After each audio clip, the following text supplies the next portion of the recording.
Bienvenidos a un nuevo episodio de Sin Borde Podcast, el proyecto que busca conversar con artistas latinoamericanos en la ciudad de Nueva York. Hoy tenemos la oportunidad de conversar con María Elena Pombo, una artista venezolana que actualmente desarrolla su trabajo desde la ciudad de Nueva York. Hoy tenemos la oportunidad de estar con ella desde su estudio, ubicado en Brooklyn. María Elena es profesora de Parsons School of Design, donde enseña y desarrolla planes de estudio centrados en la investigación y la experimentación. María Elena, bienvenida. Muchas gracias por la invitación, muy contenta de estar acá contigo. A mí me encanta como empezar esta especie de charla conociendo un poco tu entrada al mundo del arte, ¿ves? ¿Qué fue eso que hizo que tú decidieras por el arte? Pasó como un poco por error y hablábamos un poco antes, ¿no? Que yo ni siquiera estudié arte y creo que como el Big Bang de alguna manera, tengo unos amigos en el sur de Italia que tienen un festival de cine. A mí siempre me ha gustado mucho el cine, crecí yendo en Venezuela, todo el tiempo iba al cine o veía películas en mi casa. Y en 2015 yo estaba trabajando acá como diseñadora de modas corporativa y fui por primera vez a este festival que mis amigos organizaban. Y normalmente en los festivales de cine se proyectan películas, pero también hay talleres que no son relacionados con el cine necesariamente. Claro. Porque los artistas los filmmakers tienen que inspirarse, no va a hacer películas sobre películas, ¿no? Uh-huh. Entonces ellos tenían como parte de los talleres que ofrecían, tenían uno de danza folclórica que lo llevaban a cabo muchachos muy jóvenes, muchas experiencias muy como del territorio. Y en verdad, no sé, los festivales de cine, sobre todo ese en particular es bien pequeño, es una escala muy humana y todo el mundo está como muy contento. Yo como que quería dar algo para ese sitio y algo que me llamó la atención en esa ciudad, porque yo empecé a pensar, bueno, ¿qué puedo yo el año que viene hacer para poder venir acá de vuelta, devolverle como por todas las como cosas positivas que este festival que se llama La Guarimba me dio y la gente del pueblo, sí, que se llama Mantea? La gente en esa zona, en Italia en general, pero sobre todo en esa zona en el sur, están muy orgullosos como que de sus vegetales. Como que la estrella reina en ese lugar es la cebolla. Okay. Y es la cebolla rosa, o sea, a nivel global la llaman la cebolla de Tropea, y todo el mundo te quería ofrecer la cebolla, cómela porque... ¿Qué es la cebolla roja? Roja y larguita. Sí. Okay. Y es como que te dicen pruébala como si fuera como un tomate porque es súper dulce. Y yo en ese momento ya estaba investigando como por 2 años los tintes naturales, plantas que puedo usar para teñir textiles. Y una de esas plantas es la piel de la cebolla. Okay. Entonces me pareció como muy interesante, le comenté a los organizadores, les dije, mira, ¿qué tal que hagamos un taller el año que viene en el que yo le enseño a la gente cómo teñir textiles con la piel de la cebolla? Y es una manera como de conectar con el territorio, como honrar algo que a la gente acá quiere mucho, pero yo les voy a enseñar esto que quizás no saben. Y me dijeron, bueno, haz una propuesta para que apliquemos a un grant, para que puedas venir como residente. O sea, haz de cuenta que yo estaba trabajando en Nueva York como, ¿sabes? Como senior designer en moda. Okay. Yo no sabía lo que era un grant, no sabía lo que era una residencia. Yo simplemente dije, bueno, voy con mi dinero de vacaciones y ya, y ellos pagan los materiales, yo qué sé, pero... Y bueno, puse como una propuesta de por qué quería hacer esto, de cómo esta conexión con el territorio, de, no sé, la historia de los ciencias naturales. Y aplicaron a grant, se ganaron cosas para que entonces me pudieron llevar para allá, dar como, ¿sabes? La estadía, los materiales, todo. Entonces fue como mi primera residencia, mi primer grant, y yo ni siquiera saber qué eran esas cosas. Okay. Pero simplemente basaba en que quería hacer una propuesta que tenía que ver con ese territorio y con esa comunidad.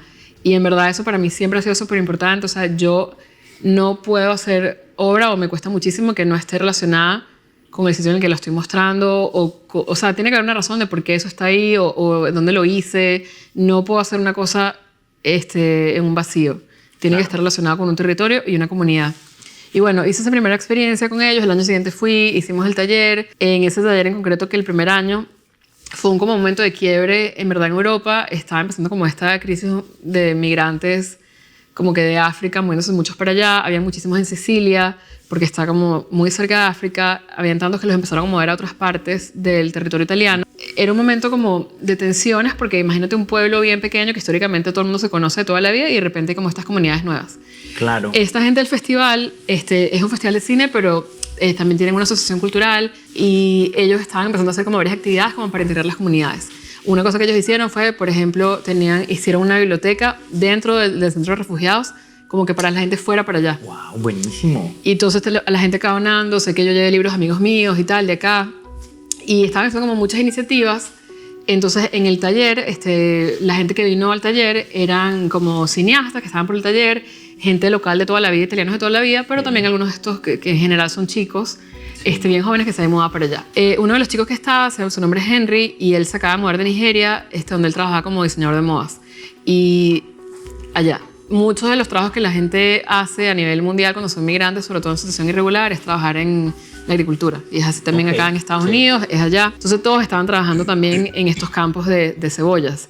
Este chico después entonces eventualmente empezó a hacer ropa con telas que tenía, o sea, que compraba blancas, las tenía con esto. Y de hecho entonces al año siguiente yo volví a ir y hice el taller junto con él. Y fue más un taller que teñimos las cosas, pero luego hicimos como una instalación en el parque, que es, o sea, que eso es, yo no sabía lo que era una instalación, o puede ser como social practice, arte social, arte público, no, era como que eso tiene sentido, y ya, para este espacio, para hacerlo con esta persona y esta otra gente, y, o sea, como que hice eso con ellos varias veces, siempre cambiándolo, pero fue como mi génesis, que luego eventualmente fueron pasando como otras cosas, pero para mí sí es importante hablar de ellos porque fue el lugar donde empecé a hacer cosas y donde también empecé a ver cómo ellos trabajaban con comunidad, cómo haces algo que tenga sentido con el sitio, pero que no sea, que no lo estés como poniendo agua para hacerlo fácil, ¿no? Claro. Que bueno, hasta dónde puedes empujar, ¿no? Que la gente pueda, que podamos todos crecer en conjunto. Claro que sí. Eso me parece muy importante, lo que me dices, y es... y habla mucho como del modo de hacer arte hoy, que necesariamente es contextual.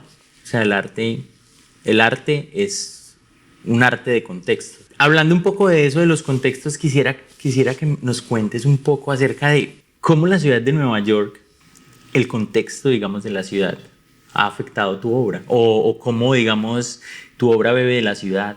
Sí, no, la ha afectado muchísimo, y hablábamos también temprano que si soy de acá o no, o sea, hasta qué punto, y, o sea, yo como persona y mi obra, ¿no? Y por ejemplo también volviendo como al tema de los ciencias naturales, porque en verdad mi trabajo nació allí, o sea, es un poco así como las sociedades más primitivas, si mi trabajo fuera una cosa que evolucionó, empezó allí. Una de las primeras cosas, yo me acuerdo cuando empecé a estudiar ciencias naturales, muchos de los libros que lees o personas como referentes son personas que tienen como unos campos, ¿no?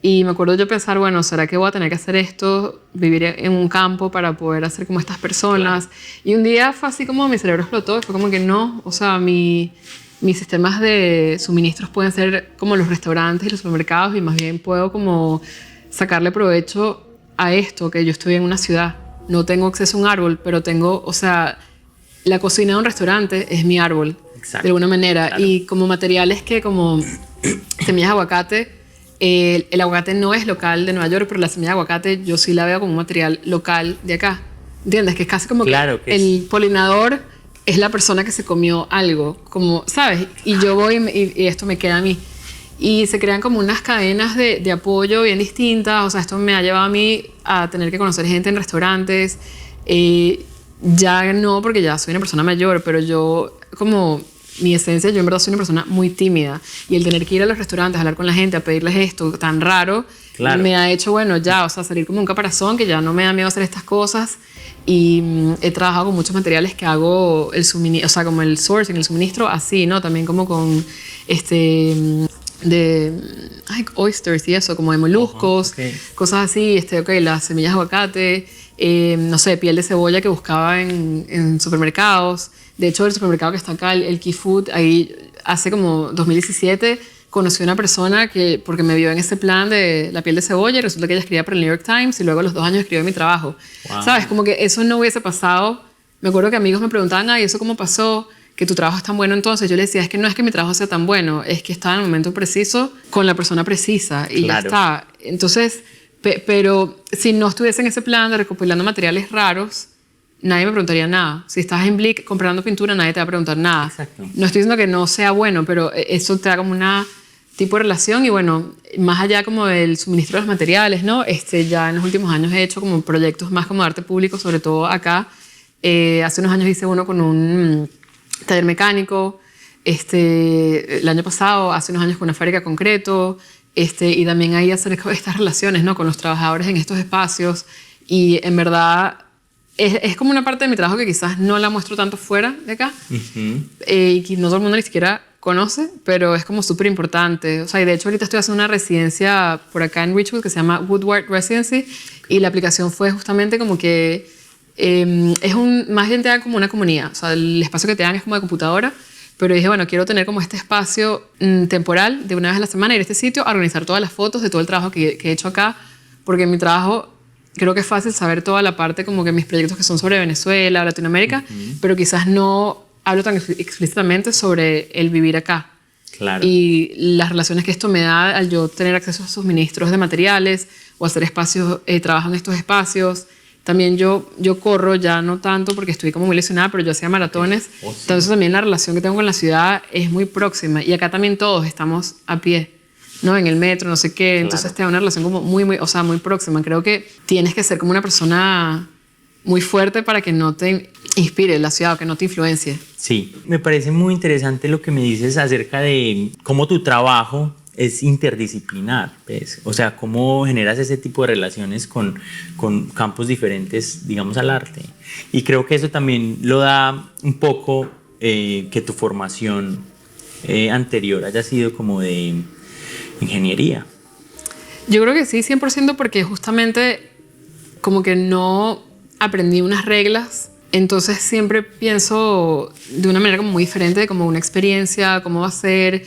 También pienso mucho en, bueno, yo hago mucho lo que luego entendí que, bueno, esto puede ser como una especie de studio visit, pero como en WhatsApp o en llamadas o en mensajes con amigos, familiares que les voy contando de proyectos. Entonces siempre también estoy pensando, bueno, ¿cómo puedo hacer que esto le tenga sentido a mis abuelas, a mis papás? Claro.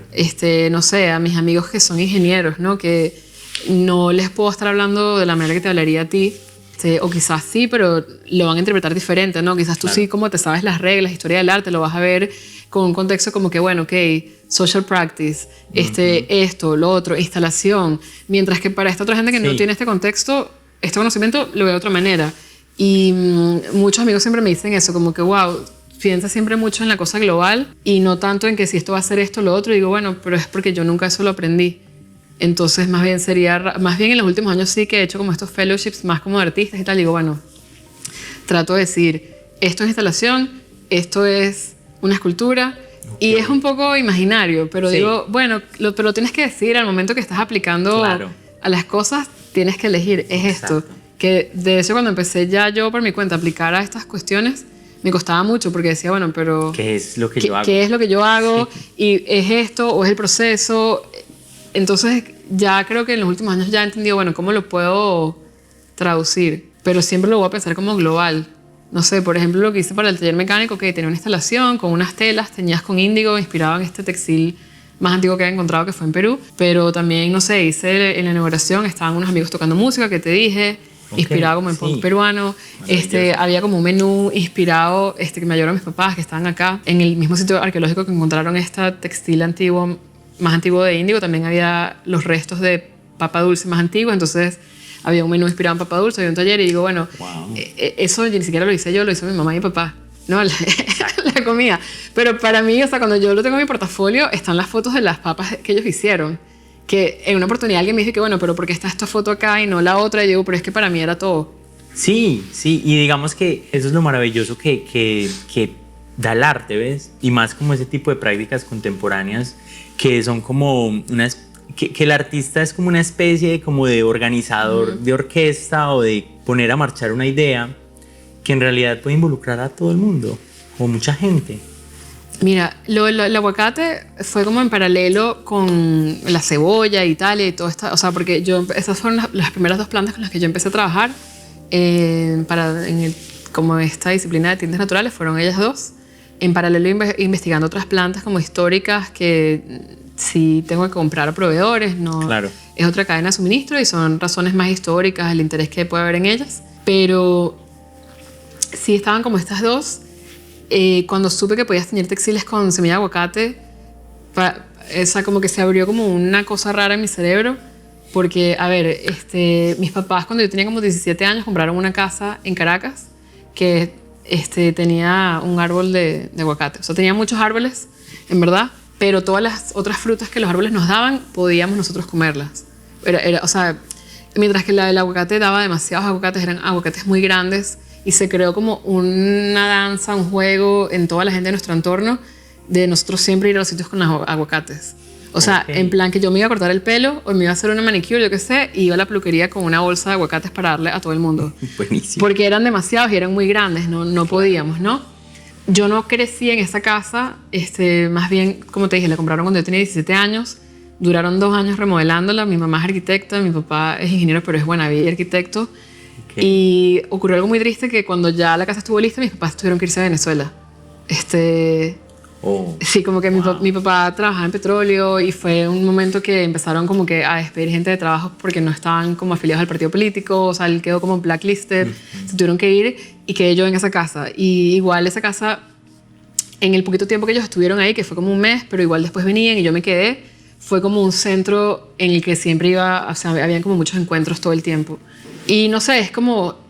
En verdad, yo la primera vez que, o sea, cuando ya yo me fui de Venezuela, siempre que veía el supermercado, veía un aguacate, pensaba en esta casa, y de hecho no me gustaba. O sea, para mí era como un proceso muy como doloroso y raro comprar un aguacate, porque era como algo muy caro, estos aguacates chiquitos acá que no son buenos. Claro. Era una fruta para mí como muy cargada, ¿sabes? Que me acordaba acá de una manera como bonita, pero rara.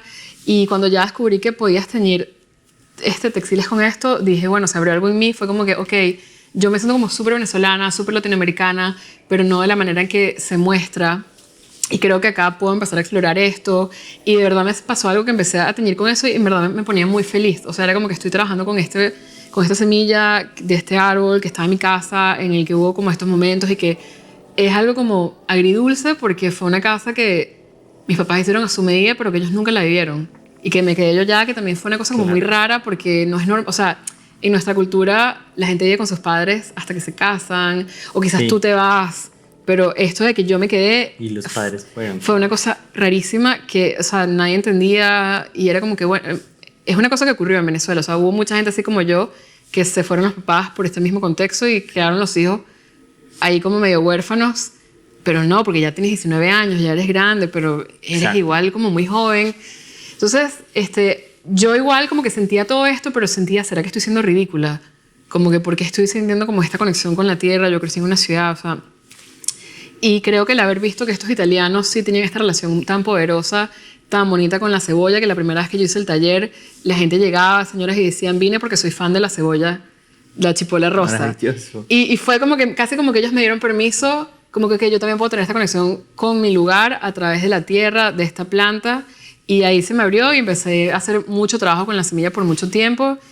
No sé, como para hacerle compañía, pero también porque sentí que fue un momento en el que el aguacate se puso como muy de moda, y creo que entonces la lectura que mucha gente le daba era como que esta planta cool, millennial, no sé qué, y era como que no, yo no estoy hablando de nada de eso. Y entonces, bueno, ahí empecé a hacer más trabajo como que te contaba antes, con almidón de maíz, papayuca. Primero había hecho como unos tejidos con cáscara de maíz, y al final que los terminé me di cuenta que eso no era, porque veías que era maíz. Era como que muy referencial. Sí, respondí quizás a un imaginario latinoamericano. Y yo dije, bueno, yo creo que nunca en mi vida he visto un campo de maíz. O sea, yo crecí comiendo maíz procesado, el de la harina pan para las arepas. Y el celebrar eso, que yo crecí en una ciudad. O sea, la relación que yo tengo con las plantas, con el mundo natural, es una relación procesada. Y no, ni está mal ni está bien, es. Exacto. Y ya, o sea, no tengo que dármelas de la persona de la tierra cuando es mentira. Yo crecí en una ciudad en la que la gente está loca, ¿sabes? Y vivo ahora en una ciudad en la que la gente está loca. Entonces, bueno, empecé a hacer otros proyectos con no sé qué, con algas, con conchas de mar. O sea, como que siempre cada proyecto está centrado como que con una historia. Y bueno, ya por ahí, por el 2019-2020, uno de mis tíos, el hermano menor de mi mamá, él es como muy carismático y es así como muy que inventa todo, ¿sabes? Como que sabe hacer todo, pero muy así como un conocimiento de calle. Ya, claro. Y él mandó un video. Yo soy de Caracas, crecí en Caracas, pero mi mamá es de una ciudad que se llama Cabimas, y es donde nació la industria del petróleo en Venezuela. Okay. Yo crecí yendo para allá mucho, y es una ciudad que, bueno, donde yo siempre tuve mucha libertad, porque es una ciudad plana, era una ciudad muy segura. Caracas es un valle y era inseguro cuando yo crecí. Entonces, yo en Caracas tenía una experiencia, sobre todo de niña, muy controlada. Pero iba a Cabimas y estaba en bicicleta en toda la ciudad, yo sola con mis primos, mi hermano, o sea, y ves todos estos landscapes, ¿no? Del petróleo, los balancines y tal, ¿no? En toda la ciudad. Y es como un Amazonas raro, ¿sabes? Pues unas cosas gigantes, como una montaña, pues, ¿no? Sí. Y bueno, ahí siempre, no sé, la gente también, estos balancines de petróleo, tú los puedes abrir, tienen un grifo y puedes sacar petróleo. Y mucha gente tiene en su casa un poquito, así como cuando la gente trae arena o agua de una playa. La gente tiene así un poquito como, bueno, no sé, como un amuleto, yo no sé, es como una relación muy diferente. Y de hecho, cuando yo estaba como en 3er grado, estaba en clases de piano y el profesor de piano me pidió que le trajera petróleo. Y yo le dije, papá, bueno, el profesor Pedro me pidió que le llevara petróleo y ellos fuimos y tal. Y esa foto que está ahí, mi tío tiene el potecito que luego le llevé al profesor, ¿no? Que el tipo, obviamente, en Caracas se volvió loco. Dijo, esta gente me trajo petróleo de verdad, ¿no? Y todos los otros niños en el colegio, mis papás como que, y este es para ti, para que te lo quedes ya cuando empiecen a darte clases de petróleo, porque va a pasar ya pronto, ¿no? En este contexto, como por ahí 2020, sí, empezó a haber, ya había habido, pero ese año se puso muy grave el tema de escasez de gasolina en Venezuela, la cual es también como una locura porque empezaron o sea, es muchas razones, pero una también de ellas es que desde muy temprano empezaron a liberar las empresas de petróleo de gente que no estuviera alineada políticamente. O sea, de hecho, por ahí por 2002 hubo una oportunidad que votaron como, no sé si entre 15.000 y 19.000 trabajadores así un día porque estaban haciendo un paro. Entonces, no sé, hay un tema como que no ha habido como mantenimiento, o sea, porque es un tema que el petróleo está, pero no lo refinan. Claro. O sea, el tema de que han estado importando... Sí, porque no hay trabajadores que... Sí, que sepan, no sé, es como bien complejo y distintas personas tienen distintas ideas. Esto es como una realidad y ya. Pero bueno, la gente en Caracas simplemente hacía colas infinitas para llenar su carro de gasolina, pero en esta zona en concreto hubo gente que empezó a hacer su propia gasolina. ¿Ok? O sea, tipo que iban y agarraban petróleo y empezaban a hacer su propia gasolina. Sí, y bueno, mi tío me mandó un video con un pote gigante y me dice, mira, petróleo hecho en Cabimas, no sé qué, voy a hacer mi gasolina, diciéndome cuánta gasolina podía sacar. Él vive con mi abuela y, o sea, yo creo que él podía haber logrado hacerlo, pero es súper peligroso. O sea, como que te puedes explotar. No, claro. Es súper peligroso. Yo llamé a mi abuela a decirle, mira, mi tío me mandó este video, o sea, yo horrible como la chismosa. Y bueno, mi tío se molestó conmigo como por un minuto, pero luego me dijo, bueno, más bien te dejo ese material a ti para que hagas algo con eso, ya que tú haces cosas tan raras con los materiales, que son naturales. Y fue como raro porque yo obviamente en ese momento no lo veía así, yo no lo veía como el petróleo dentro del mismo universo que la semilla de aguacate. Y mi tío sí lo vio, o sea, como que, claro, ¿entiendes? Siento que él fue como más visionario, que para él era lo mismo. Y dije, bueno, eso fue en 2020. En 2023 yo fui por primera vez en 8 años a Venezuela. Y fui, entonces vi el material, porque yo crecí viéndolo, pero yo no me acordaba cómo era, ¿no? Claro. Es un material muy raro, o sea, literalmente significa aceite de piedra. Es un aceite muy viscoso, negro. Entonces empecé a pensar, bueno, ¿qué puedo hacer con esto? Entonces, bueno, ya luego en 2024 fue cuando estuve allá en enero y en marzo haciendo como que varios experimentos con él. La primera pieza que hice con esto que exhibí fue en el Museo del Bronx, que queda en el Sur Bronx, que justamente también estaba conectado. Venezuela desde el 2005 le ha mandado ayuda humanitaria al Sur Bronx a través de una empresa de petróleo que tienen acá, que es en Estados Unidos, que se llama Citgo, y luego ya empezaron a hacer como programas como grants como para músicos, artistas, cosas así. Y bueno, esto es como una parte de una petrodiplomacia que Venezuela ha hecho en la era de este gobierno, que no ha sido solamente allí, sino también, no sé, en Alaska, en otras partes de Estados Unidos y del mundo, ¿no? Pero bueno, básicamente como que siempre hay como un tema que el material me da el mensaje y igual voy a tener siempre mi argumento que voy a escribir y todo, pero siento que a veces como que puedo contar las historias a través del material, de una manera como que no tengo yo que decir tanto porque creo que el material da suficiente información. Cuéntanos un poco acerca de cómo, digamos, la migración marcó tu trabajo o marcó tu vida, ¿cierto? Porque si no hubiera salido de Venezuela, tal vez serías ingeniera. Sí, no, o sea, 100% lo hablábamos temprano que... pero hay como unas contradicciones, ¿no? Porque también yo decidí como bien joven estudiar ingeniería porque ya para mí creo que a veces cuando tienes menos información puedes ver las cosas más claramente, ¿no? Entonces, para mí, yo veía a mis papás, cuando yo tenía 17 años, ellos estaban comprando esta casa y yo decía, pero ¿para qué van a comprar una casa que en este país no se puede vivir? ¿Entiendes? Porque yo crecí en un momento que o sea, hubo como varios golpes de estado, había protestas todo el tiempo, o sea, fue un ambiente como muy caótico. Para mí era evidente que eso era invivible, o era como yo lo percibía. Claro. Y para ellos no. Entonces yo sí decía, bueno, y la mayoría de mis amigos que son ingenieros fue así, acá no vamos a poder vivir. Y 2 más 2 es 4, en Venezuela, en Italia, ajá, en Inglaterra, en Alemania, en la luna, bajo la tierra, ¿sabes? 2 más 2 es 4 siempre, ya está, entonces estudio ingeniería.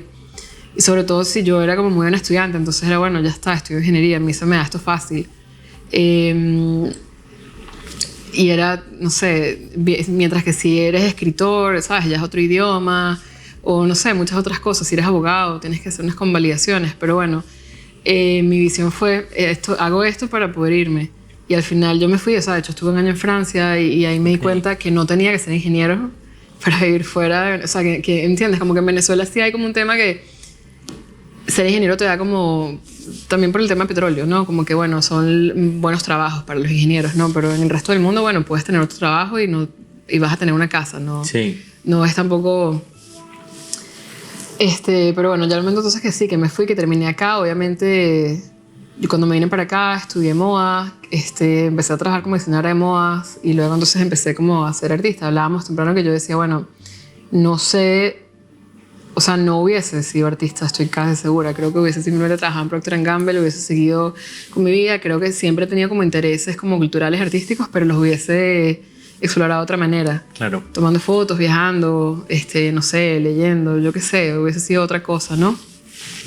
También siento que el estar fuera me ha hecho reflexionar demasiado sobre Venezuela y qué significa ser venezolana, de una manera que no me hubiese... preguntaba a mí misma si estuviese viviendo allá. Sería que creo que es muy raro más bien que te preguntes qué significa ser de un lugar cuando estás allí. Es raro. Estás allí, no lo tienes que cuestionar, ¿no? Siento que, bueno, también hay como una nostalgia que quizás no obviamente tampoco tendría. El año pasado hice como un proyecto como que con arena de un desierto en Venezuela, agua que agarré en puntos del Mar Caribe, o sea, tierra, una montaña. Y no sé si hubiese querido explorar esto de una manera pública previamente. Me hubiese parecido, bueno, algo que puedo igual... Yo siempre fui igual de agarrar arena y cosas, tener en mi cuarto, ¿no? Pero claro, no sé si hubiese pensado que esto es algo que tenía que compartir con nadie. Mientras que ahora sigo, bueno, sí, porque sé que hay gente que se siente igual que yo, ¿no? Y hice hace unos años un proyecto que era justamente también sobre esto. Se llama La Reentrada. Que es tomando una palabra en francés que es la rentrée, que es como el back to school, pero que para ellos es como un fenómeno muy importante. O sea, todo el mundo habla de esto y también, o sea, como que todas las ventas, o sea, como que, no sé, es un momento como culturalmente importante, ¿no? El momento de reentrada en Francia, en el que es septiembre, la gente está contenta de vestirse diferente. Okay. Así no vayan al colegio, pero todo el mundo habla porque, bueno, también porque la gente se va de vacaciones todo el verano, entonces vuelven, entonces reentran a la sociedad y es como que, casi como que las resoluciones de Año Nuevo, pero es en las resoluciones de la reentrada. Cuando yo me iba para Venezuela luego del año en Francia, la gente me preguntaba, ¿estás emocionada por tu reentrada? Y yo les decía, bueno, sí, pero no es mi reentrada porque yo en verdad me voy a ir poco tiempo para Venezuela y ya luego me voy, ¿no? Y desde que me fui ya de Venezuela, cuando me vine para acá, siempre he pensado en cómo sería mi reentrada, ¿no? Si volviera para allá, como que qué cosas que he aprendido acá llevaría para allá, cosas que he aprendido fuera. Y hice este proyecto que, bueno, era como una economía alrededor de la semilla de aguacate, para una Venezuela post-petróleo, post-diáspora, cuando todos volvamos, que así como hicimos como... Okay. Si tuvimos esta economía del petróleo que nos dio no solamente gasolina y yo qué sé, pero también nos dio, no sé, por ejemplo, en Venezuela el béisbol es muy popular. Claro. Y fue porque llegaron estas empresas gringas de petróleo, ¿no? ¿Cuál sería el deporte? Entonces, bueno, en el proyecto de la manera concreta, o sea, hay como un carro que anda con aceite de semilla de aguacate, tengo un reloj, o sea, electricidad de semilla de aguacate, hice unos ladrillos, cuero, plástico, un poco de cosas. Y esas son como que siempre tengo que tener algo material, algo tangible, pero era toda esta idea de como que, bueno, ¿cómo sería este mundo? Y que en verdad hago las preguntas, pero cada quien se lo puede imaginar. Y cada quien va a tener una reentrada que se imagina diferente, ¿no? Por ejemplo, o sea, esa fue la reentrada que yo dibujé. Okay. Pero mi reentrada real es como que me encantaría hacer una escuela al aire libre en un estado que se llama Falcón, en Venezuela, en el que hay como hay desierto, hay mar, hay como una serie de cosas, hay como muchos materiales. Ahora el mes que viene, en marzo, voy a tener mi primera individual en Caracas, en Venezuela. Y voy a trabajar justamente también con este tema de la migración. Yo desde el 2018 he estado coleccionando agua que me dan venezolanos que están en varias partes del mundo. Luego evolucionó y me empezaron a dar también gente de todas nacionalidades, pero el proyecto empezó con gente que me daba agua cuando tú hierves la semilla de aguacate para hacer teñir textiles. Dependiendo de las propiedades del agua, el color va a ser diferente. De la misma manera que te afecta tu pelo y tal, ¿no? Entonces yo había empezado con este ejercicio de que la gente me mandaba agua, y fue también el año que yo empecé eso. Yo me casé, apliqué la Green Card, no podía salir de acá. Entonces primero había pensado que yo iba a viajar, pero luego no, la gente me lo mandaba por correo. Y era como una manera desde ese momento de como crear como una visualización es como todos somos semillas de aguacate, pero estamos en aguas distintas, entonces todos nos estamos como manifestando de maneras diferentes, ¿no? Evolucionando de maneras distintas. Y bueno, es un proyecto que empecé en 2018, hice como que he hecho algunas partes, pero creo que para mí fue un proyecto como muy intenso emocionalmente. De repente estar rodeada con estas aguas que la gente me mandaba, era como un tema como, no sé, muy, muy fuerte también para mí. Yo decía, bueno, no sé cuál es el punto de hacer un proyecto sobre como esta tristeza. Por eso más bien empecé con La Reentrada, que es un proyecto más bien como optimista, como que cómo volveríamos, ¿no? Claro. Y ya hace unos años sí, ya vi como más claro que sí, ya que hice la parte positiva, que me toca a mí porque estoy fuera y no estoy en unas situaciones súper trágicas, puedo ya hacer esta parte más reflexiva de este momento en el que estamos. Y bueno, voy a estar entonces trabajando con estas aguas, que son esas aguas que están ahí arriba, sí. Con las semillas de aguacate y tal. Y bueno, voy a estar haciendo como unos hilos a base de esto, que están en la pared, como algunas pruebas con esta alga con la que he estado trabajando, el agua, las semillas de aguacate. Y el nombre que le he dado al proyecto es To Taima or Not To Taima, y ahí el dilema. En Venezuela, en los juegos de niños, y esto es por el béisbol, estos anglicismos, ¿no? Taima, decimos como time out. O sea, tú estás jugando como eres, ¿no? Como you're it. Y si quieres parar, no sé cómo dicen en Colombia, pero tú dices taima. Y es como time out. Claro, qué loco. En Colombia se dice tapo. Tapo. Pero eso cambia como en las ciudades también. Okay. En mis ciudades es como tapo. Para nosotros es como taima siempre, y es como hace unos años estaba hablando con mis papás, les decía, bueno, ¿cómo llamaríamos a este periodo de ahora? O sea, como que díganme palabras que asocien con este periodo de ahora, que no es el periodo pre-reentrada. Y no sé si fue mi papá o mi mamá como que hablaron de taima, ¿no? Que es como que una taima de vida, porque cuando eres migrante, a veces pones una taima, ¿no? Como un time out, que es como que me compro la casa, no me compro la casa, porque si te compras una casa quiere decir que te quedas, que no vuelves, ¿no? O como que pospones quizás casarte o tener hijos, o ciertas decisiones de vida las vas como posponiendo, o pones una pausa un poco, como este dilema, ¿no? De que to taima o no to taima. Y de hecho casi nunca uso títulos en inglés, pero acá pensé como que, bueno, taimar o no taimar sonaba muy raro, entonces sí dije como que, bueno, to taima o no to taima, y es este dilema que siento que en mi grupo de amigos hay gente que se ha lanzado de lleno donde sea que viven y ya, o sea, no han taimado para nada su vida, o sea, están all in donde están, y hay gente que sí sigue como viviendo imaginariamente en Venezuela. Wow. Y yo creo que yo estoy como entre los dos, dependiendo del momento, pero siento que sí hay cosas que he pospuesto, que no me termino como de comprometer, ¿no? Y bueno, entonces también de hecho tengo muchos años haciendo muchas pruebas para lo que va a ser este proyecto ahora, y me generaba con mucho estrés el hecho de que no lo podía, y acá es como el ingeniero en mí, que era como que no, pero es que el número de la gente que estamos fuera todo el tiempo está cambiando. La gente va, vuelve, no sé qué y tal, y es como que más bien entonces en los últimos años he pensado, bueno, creo que eso está bien, y justamente me parece que está bien porque yo he iniciado esto más bien era teñiendo textiles, que es un poquito más duradero. Ya cuando hago estas cosas con los bioplásticos, básicamente con, ¿sabes? Estos plásticos a base de algas, sí, son materiales que cambian mucho, ¿no? Y ya entonces luego pensé, bueno, creo que esto está bien justamente porque es justamente la condición de población migrante, o sea, no es una cosa que es esto y ya, tiene un principio y un final, es una cosa que está cambiando y que va a seguir cambiando. Entonces, bueno, van a ser piezas como que bien abiertas. O sea, en verdad mi trabajo siempre es como muy abierto, descontrolado, que muta, pero acá va a ser más todavía, ¿no? Entonces, bueno, esa exhibición va a estar ahorita en el 30 de marzo, en Abra, Caracas. Entonces va a ser mi primera vez teniendo ya una... ¿En qué espacio? Se llama Abra. Abra, ok. ¿Es un museo, una galería? Es una galería. Okay. Es una galería privada. ¿qué tal si hablamos ahora un poco acerca de cómo llevas tú tu vida en cuanto al arte? Y sabemos que eres profesora, ¿no? Sí. Y a esa otra vida que es como la del trabajo. Sí, esto me encanta siempre que hagas esta pregunta en tu podcast, porque a veces me parece como de las respuestas más interesantes, cómo se resuelve la vida de la gente, ¿no? Como te dije, yo al principio empecé siendo artista, un poco terminé ahí como por error. Yo tenía un trabajo corporativo en moda. Luego, en 2017, fue mi primer año que no tuve un trabajo full time, que renuncié como para explorar esto, que eventualmente era ser artista, pero seguí haciendo freelance en moda. Tengo rato que no hago, pero por mucho tiempo seguí haciendo eso, ¿no? Toda mi investigación en las ciencias naturales también me ayudó muchísimo porque por muchos años hice mucho trabajo de clientes. Entonces le hacía a marcas, les desarrollaba las recetas para colores a base de plantas, o a veces hacía yo misma el teñido. Okay. O también a veces como que darle clases, talleres a empresas. Entonces, bueno, no sé, hace unos años Inditex, que es la compañía madre de Zara, me llevaron a España para dar talleres por una semana entera a distintos departamentos. Acá también le he dado talleres a equipos de diseño de Calvin Klein, de Bonobos. También he hecho como unos proyectos más pequeños como que con Coach y con marcas de diseño de interiores, ¿no? Entonces, bueno, todo eso también es como un dinero que me entra y además súper chévere porque me están pagando por investigar, claro, básicamente. Y eso yo luego lo llevo a mi trabajo. Yo desde el principio empecé a dar talleres. Primero, bueno, con esta gente del Festival de Cine.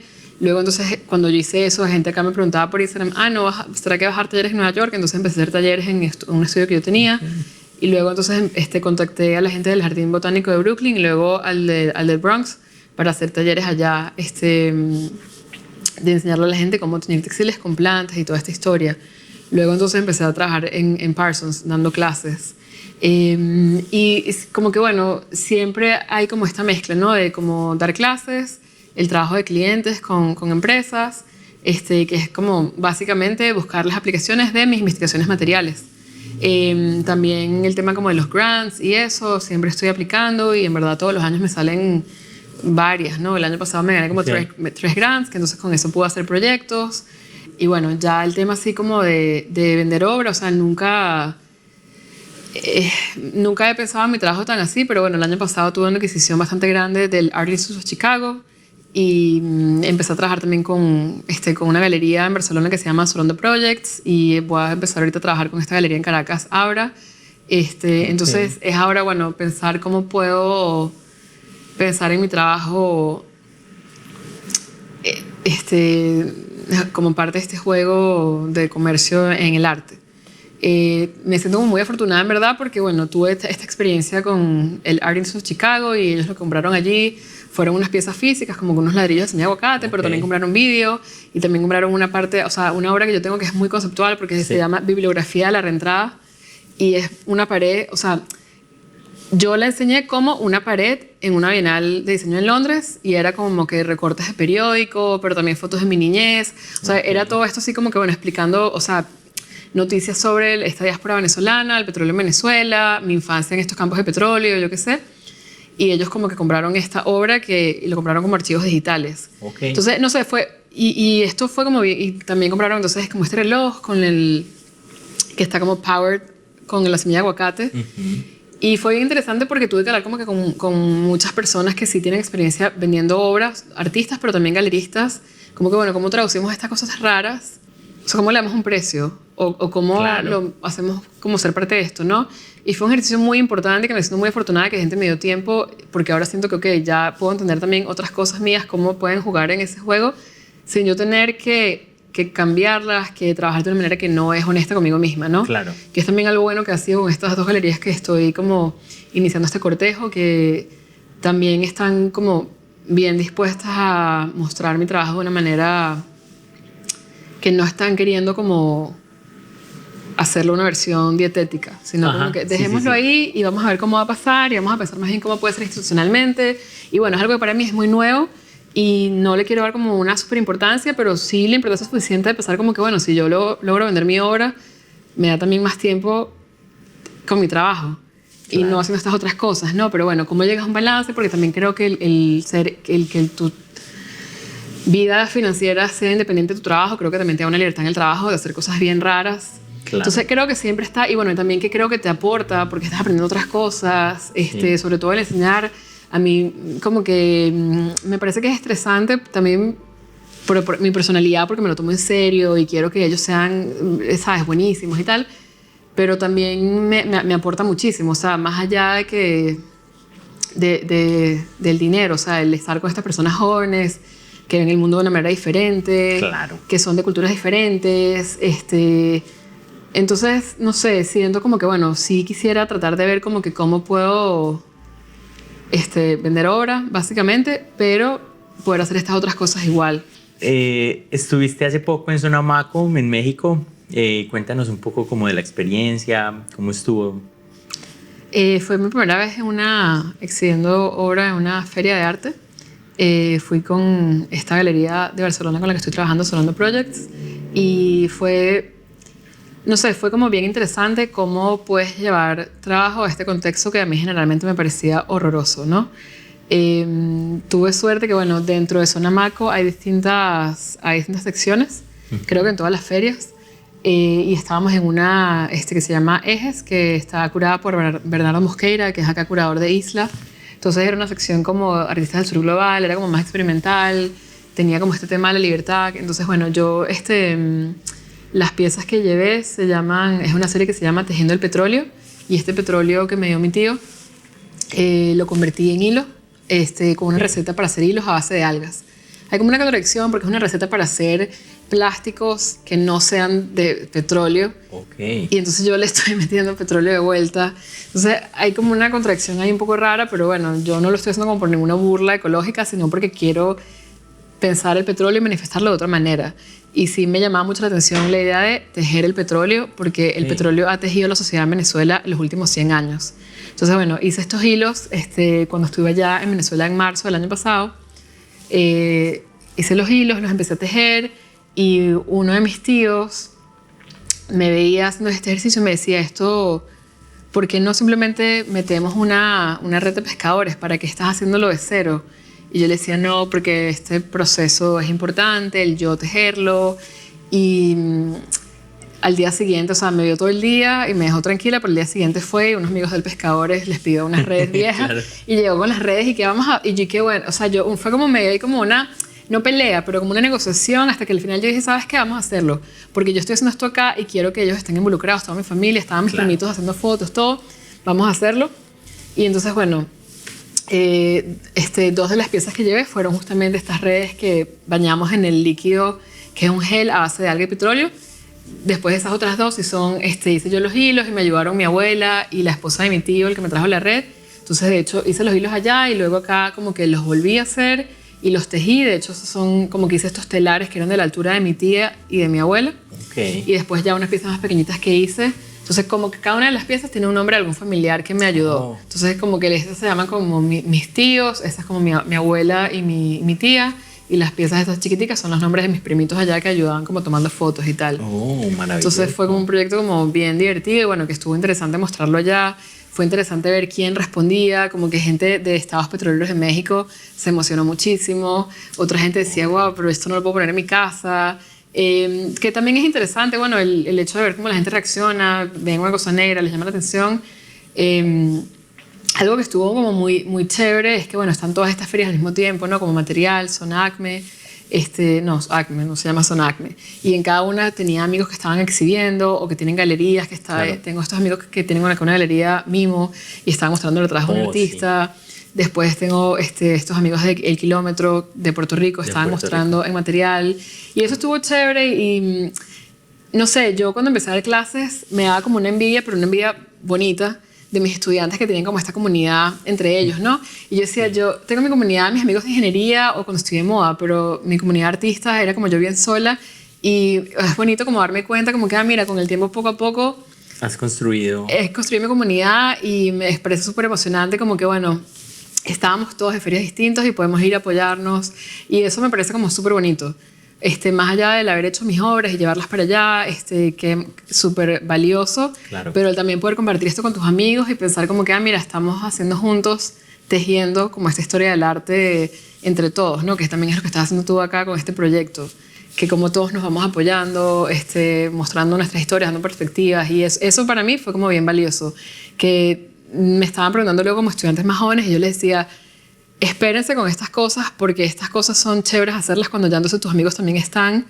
O sea, puedes ir a esas exhibiciones de tus amigos, porque les dije, yo las exhibiciones que fui fueron de gente que conozco, que gente que ya respeto.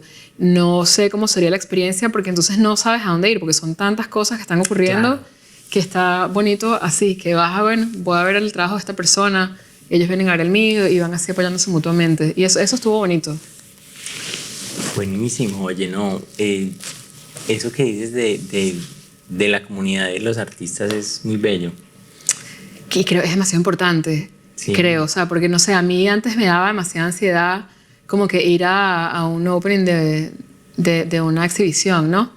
Esto no me gustaba porque, bueno, sientes que tienes que ir y tal, y ya cuando empiezas a ir a openings de tus amigos o de gente que ya conoces, claro, o vas con gente y tal, se vuelve una experiencia como tan distinta, ¿no? Es como mucho más llevadero, lo contextualizas porque, bueno, sabes el trabajo que las personas han estado haciendo antes, o sabes estas inspiraciones que están teniendo ahora porque están pasando por este momento personal.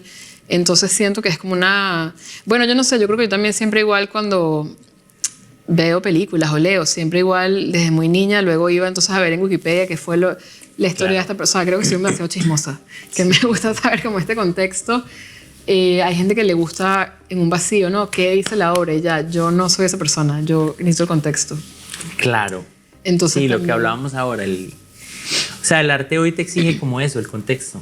Es como que no puede estar vacío. Sí, creo que, no sé, no, pero yo creo que siempre ha sido así, solo que ahora sí, lo hablamos y lo pensamos, ¿no? Pero creo que siempre ha sido así. Sí.